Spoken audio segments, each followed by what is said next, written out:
찬송가 154장 찬양하겠습니다.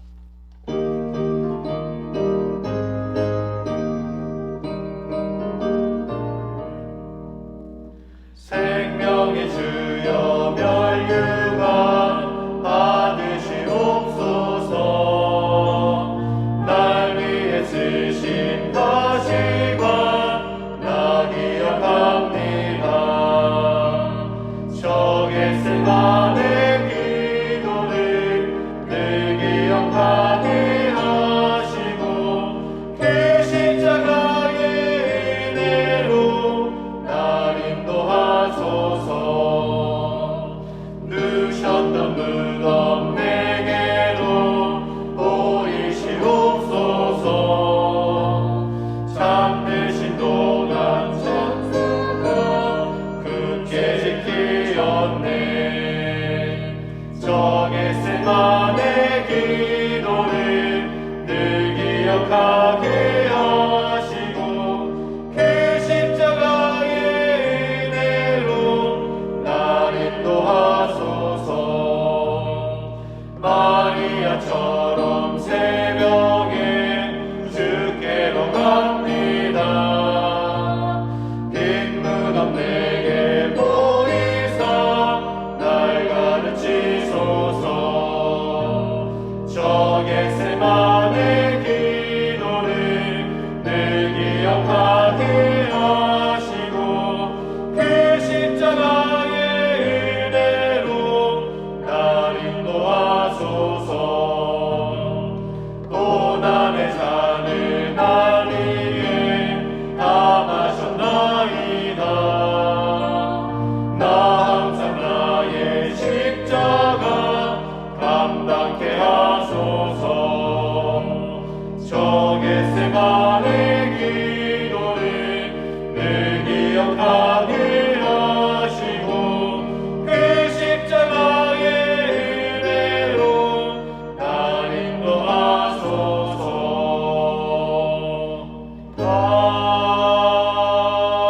아멘. 다 함께 기도드리겠습니다. 사랑과 은혜가 충만하신 하나님 아버지, 오늘도 우리에게 귀한 날 허락하여 주시고 주님의 말씀 앞으로 가까이 나와 이 하루를 열게 하시니 감사합니다. 오늘 주시는 그 말씀을 부여잡고 오늘도 주님과 함께 그 십자가의 길에 동행할 수 있도록 인도하여 주옵소서. 주님, 사순절을 보내고 있습니다.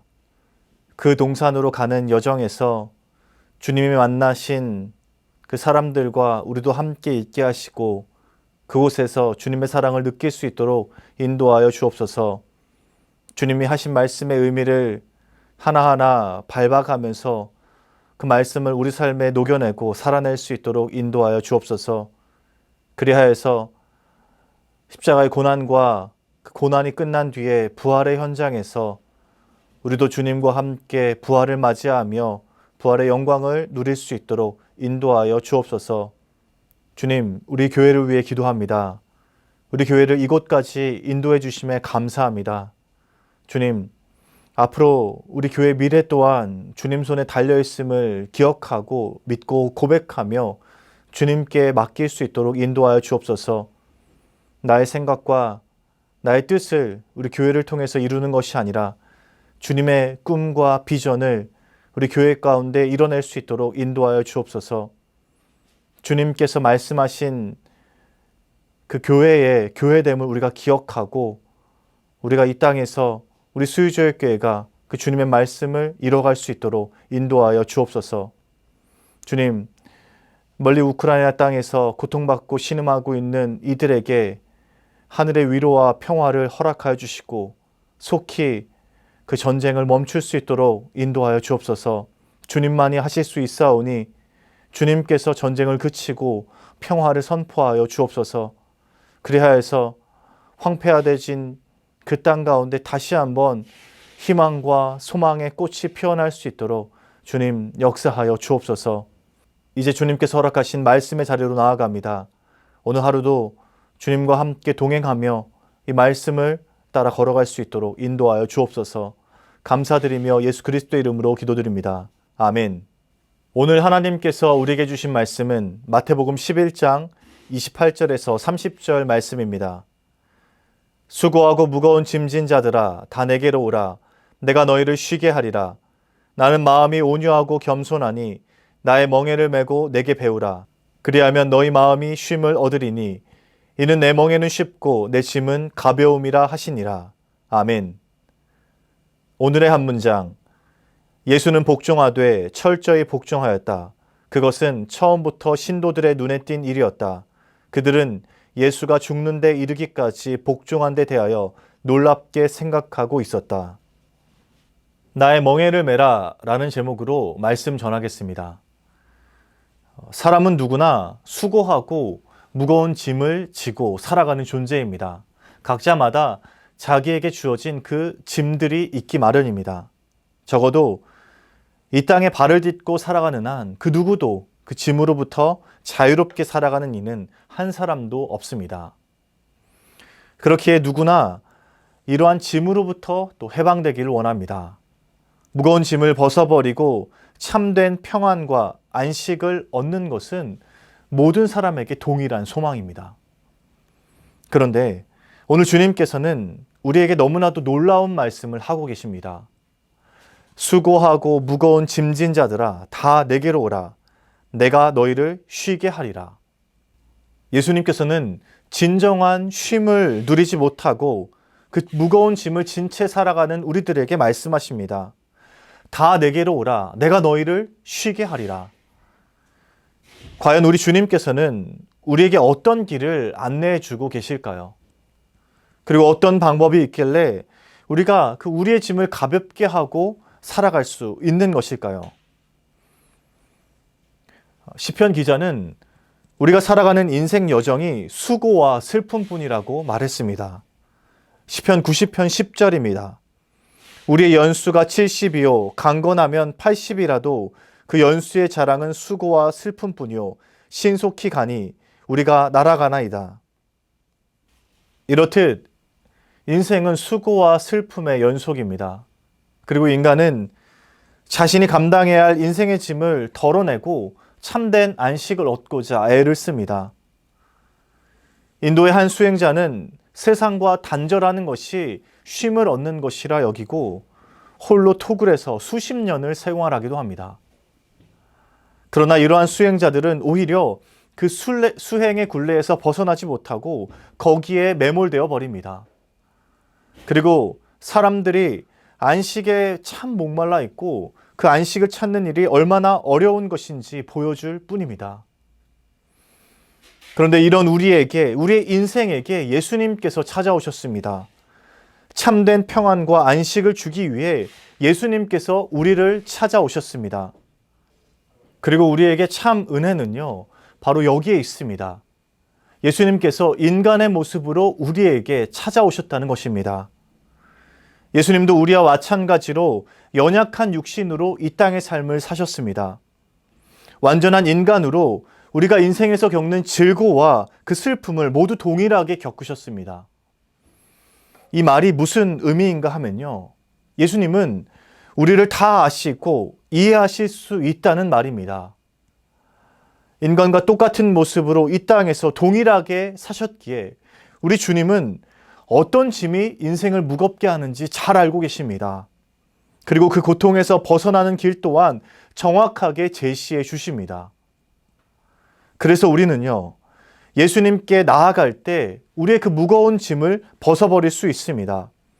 예수님에게서만 참된 안식을 얻을 수 있습니다. 그렇다면 우리 주님이 과연 우리의 짐을 어떻게 가볍게 해주십니까? 우리가 감당할 수 없는 그 짐을 어떻게 예수님께서 해결해 주십니까? 모든 사람이 피할 수 없고 해결할 수 없는 그 죄의 짐을 우리 주님께서 가볍게 해주셨습니다. 인간은 모두 스스로 감당할 수 없는 그 죄의 짐에 억눌려 살아갑니다. 무거운 죄의 짐에서 자유로울 수 없는 비참한 존재입니다. 그 어느 누구도 죄가 주는 고통을 스스로 벗어날 수는 없습니다. 그런데 우리 주님께서 바로 이 짐을 자유롭게 해주셨습니다. 우리를 대신해서 죄의 짐을 지시고 친히 십자가에 달려 돌아가셨습니다. 결코 내가 그 짐을 해결할 수 없습니다. 그 짐을 질 수도 없습니다. 그러나 주님께서 우리의 그 죄의 짐을 해결해 주셨습니다. 그렇기에 우리는 주님께 나아가면 이 죄의 짐으로부터 해방될 수 있습니다. 주님께만 맡기면 푸른 초장과 실만한 물가로 우리 주님께서 우리를 인도해 주시고 그곳에서 참 안식을 누릴 수 있게 됩니다. 아직 주님을 만나지 못한 이들은 죄의 짐에서 허덕이며 무거운 짐을 지고 살아갈 수밖에 없습니다. 반면 주님을 경험한 이들은 그 죄의 짐에서 해방되어 자유로워질 수 있습니다. 그리고 우리가 인생에서 수고로움을 느끼는 또 다른 이유는 바로 나의 인생의 주인이 나라고 착각하는 데 있습니다. 스스로 자기 인생의 주인이라고 생각하면서 그렇게 살아가는 한 진정한 쉼을 누릴 수 없습니다. 왜 그럴까요? 우리 안에서 일어나는 끊임없는 욕심을 스스로 채워야 하고 우리 인생의 모든 짐을 스스로 져야 하기에 그렇습니다. 감당할 수 없는 상황이 닥쳐올 때 너무나 혼란스럽습니다. 그 모든 짐들을, 상황의 짐들을 스스로 져야 하기에 그렇습니다. 그리고 또 내면의 욕망이 채워지지 않을 때 늘 불안해하고 긴장합니다. 해결되지 않는 욕망이 늘 우리를 엄습하고 그 욕망에 매몰되어 살아갑니다. 그렇기에 우리는 그 모든 짐에서 자유로울 수가 없습니다. 안개가 자욱한 것 같은 상황에서 혼란스러워하는 것들이, 그리고 채울 수 없는 욕심 때문에 결코 우리는 편히 쉬지 못합니다. 이 모든 것들이 인생의 주인이 나라고 여기는 데서 비롯된 일들입니다. 예수님은 이러한 인생들에게 말씀하십니다. 나의 멍에를 메고 내게 배우라. 예수님이 허락하신 멍에를 메고 예수님의 그 길을 따라야 하지만 참된 안식을 누릴 수 있다는 말입니다. 멍에는 가축의 목에 씌우는 나무 기둥이죠. 이것의 목적은 멍에로 그 동물이 힘들게 짓누르는 것이 아니라 주인의 뜻에 따라서 효과적으로 움직이는 데 있습니다. 우리가 이 말씀을 볼 때 자칫 잘못 이해할 수 있습니다. 우리 주님께서 우리의 짐을 없애주신다는 그 의미로만 받아들이는 것입니다. 그러나 말씀을 자세히 묵상하면 그런 의미가 아님을 발견할 수 있습니다. 예수님께서는 우리의 짐을 없애주시는 대신에 우리에게 예수님의 멍에를 씌워주십니다. 바로 그 주인의 멍에를 맬 때 우리의 인생이 쉽고 가벼워지는 것입니다. 주인의 뜻에 따라 쉽고 가볍게 우리의 삶을 살아갈 수 있습니다. 우리의 짐을 해결해 주시는 것뿐만이 아니라 예수님의 멍에를 맬 때 우리는 우리의 인생을 쉽고 가볍게 살아갈 수 있는 것입니다. 그렇게 주인의 멍에를 메고 주인의 길을 따를 때 우리는 끊임없는 욕망과 욕심을 버릴 수 있습니다. 세상의 짐으로부터 해방될 수 있습니다. 세상의 질서와 세상에 얽매였던 것에서 우리는 자유로워질 수 있는 것입니다. 그리고 비로소 우리는 예수님이 주시는 평강과 자유를 맛볼 수 있습니다. 그렇기에 우리가 해야 할 일은 삶의 주인 노릇을 멈추는 일입니다. 그리고 그 자리에 예수님을 주인으로 모시는 것입니다. 그렇게 주인의 말씀을 따라 주인의 멍에를 맬 때 우리의 삶이 오히려 쉽고 가벼워집니다. 주님께서 마음껏 우리의 삶을 인도해 가실 때 오히려 우리는 자유를 누릴 수 있게 됩니다. 진정한 평안과 쉼을 얻을 수 있게 됩니다. 사랑하는 수유제일교 성도 여러분, 인생의 무게에 눌리고 끊임없는 욕망에 지쳐 있다면 지금 예수님께 나아오시기 바랍니다. 그리고 죄의 짐을 해결해 주시고 인생을 쉽고 가볍게 해주시는 그 예수님의 멍에를 메시기 바랍니다. 그 멍에는 결코 우리를 억압하지 않습니다. 그 멍에는 우리를 자유롭게 하고 우리의 인생을 쉽고 가볍게 해줍니다. 그렇게 우리 주님을 인생의 주인으로 모시고 예수님의 길을 따라 그 말씀을 따라 걸어갈 때 지금까지 여러분들이 경험해보지 못한 참 평안을 누리게 되십니다. 여러분들의 인생에서 예수님의 멍에를 통해서 진정한 자유와 평화를 누리게 되시길 주님의 이름으로 축복합니다. 주님, 오늘 말씀을 통해 다시 한번 우리의 삶을 돌아보게 하시니 감사합니다. 연약하고 무지한 인간이라 여전히 우리의 삶이 나에게 달려있고 그 삶의 주권이 나에게 있음을 놓지 못하고 있습니다. 그러나 주님, 이 모든 것들을 주님께 맡기고 주님의 멍에를 맬 때 우리가 비로소 자유로워지고 평안해짐을 우리가 말씀을 통해 확인했습니다. 주님, 다시 한번 주님께 온전히 맡기고 주님의 그 멍에를 메고 우리의 삶을 걸어갈 수 있도록 인도하여 주옵소서. 주님께서 안내하시고 인도하시는 그 길을 따라 걸어갈 수 있는 우리 모두 되게 도와주옵소서. 그래야 해서 진정한 평화와 안식을 누리며 이 땅에서의 삶을 살아갈 수 있는 우리 모두 될 수 있도록 주님 인도하여 주옵소서. 연하여 주님 가르치신 기도를 드리오니 하늘에 계신 우리 아버지, 아버지의 이름을 거룩하게 하시며 아버지의 나라가 오게 하시며 아버지의 뜻이 하늘에서와 같이 땅에서도 이루어지게 하소서. 오늘 우리에게 일용할 양식을 주시고 우리가 우리에게 잘못한 사람을 용서하여 준 것 같이 우리 죄를 용서하여 주시고 우리를 시험에 빠지지 않게 하시고 악에서 구하소서. 나라와 권능과 영광이 영원히 아버지의 것입니다. 아멘.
주세요.